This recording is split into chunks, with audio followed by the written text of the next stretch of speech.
Sir Rabindra Jadeja ভারতীয় ক্রিকেটের 3D player. Batting, bowling, fielding এমন কোনো জায়গা নেই যেখানে তার রাজত্ব চলে না। তিনি যখন মাঠে নামেন তখন তার অ্যাটিটিউডটা থাকে একজন রকস্টারের মতো। কিন্তু আপনারা কি জানেন এই রকস্টার নামটা তার আসল পরিচয় হয়ে ওঠার পেছনে কার হাত ছিল? তাকে এই নামটা দিয়েছিলেন ক্রিকেট ইতিহাসের সর্বকালের সেরা লেগ স্পিনার শেন ওয়ার্ন। চলুন আজকে ফিরে যাই আইপিএল এর প্রথম সিজনে আর শুনি সেই গল্পটা যেখানে একজন লেজেন্ড খুঁজে পেয়েছিলেন আর একজন লেজেন্ডকে। সাল 2008, আইপিএল এর প্রথম বছর। চারিদিকে উত্তেজনা, গ্ল্যামার আর টাকার ছড়াছড়ি। বাকি দলগুলো যেখানে সচিন, সৌরভ আর ধোনির মতো আইকন প্লেয়ারদের নিয়ে দল সাজিয়েছে, রাজস্থান রয়্যালস ছিল সেখানে আন্ডারডগ। তাদের ক্যাপ্টেন এবং কোচ ছিল সদ্য রিটায়ার নেওয়া লেজেন্ড শেন ওয়ার্ন। শেন ওয়ার্নের হাতে বড় কোনো তারকা প্লেয়ার ছিল না। তিনি দল সাজিয়েছিলেন তরুণ অনামী প্রতিভাদের নিয়ে, আর সেই দলেই সুযোগ পায় 19 বছর বয়সী একজন তরুণ cricketer Rabindra Jadeja.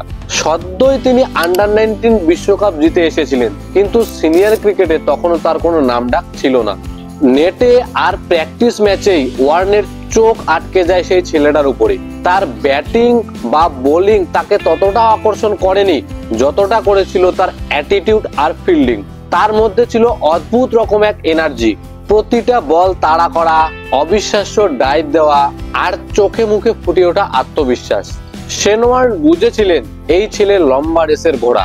Shane Warne বাকিদেরও বলেছিলেন, মার্ক মাই ওয়ার্ডস, এই ছেলে একদিন সুপারস্টার হবে।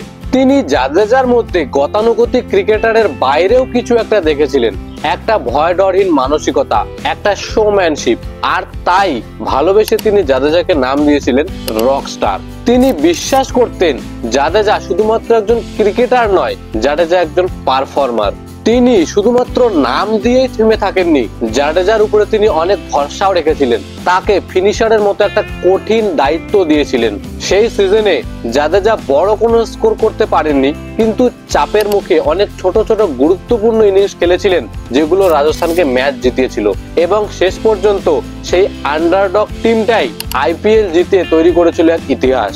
শেন ওয়ার্নের মতো একজন লেজেন্ডের বিশ্বাস আর রকস্টার তকমাটাই তরুণ জাদেজার জন্য টনিকের মতো কাজ করেছিল। যে আত্মবিশ্বাস ওয়ার্ন তার মধ্যে ঢুকিয়ে দিয়েছিল, সেটাই তার ক্যারিয়ারের একটা বড় টার্নিং পয়েন্ট হয়ে দাঁড়িয়েছিল। তারপরের গল্পটা আমাদের সবারই জানা। সেই রকস্টার আজকে স্যার রবীন্দ্র জাদেজা, বিশ্বের অন্যতম সেরা অলরাউন্ডার। কিন্তু এই সবকিছু শুরু হয়েছিল একজন জহুরির হাত ধরে, যিনি হাজার ভিড়ের মধ্যেও আসল হিরেটাকে খুঁজে বের করেছিলেন। শেন ওয়ার্ন আজকে আমাদের মধ্যে নেই, কিন্তু তার খুঁজে বের করা এই রকস্টার আজও ক্রিকেট বিশ্বকে শাসন করে চলেছে। এভাবেই একজন লেজেন্ড জন্ম দিয়েছিলেন আর একজন লেজেন্ডের। আপনারা কমেন্টে জানান শেন ওয়ার্নের এই জহুরির চোখ সম্পর্কে আপনাদের কি মতামত। আপনাদের ফেভারিট ক্যাপ্টেন প্লেয়ার জুটি কোনটা? দেখা হবে পরের ভিডিওতে। ধন্যবাদ।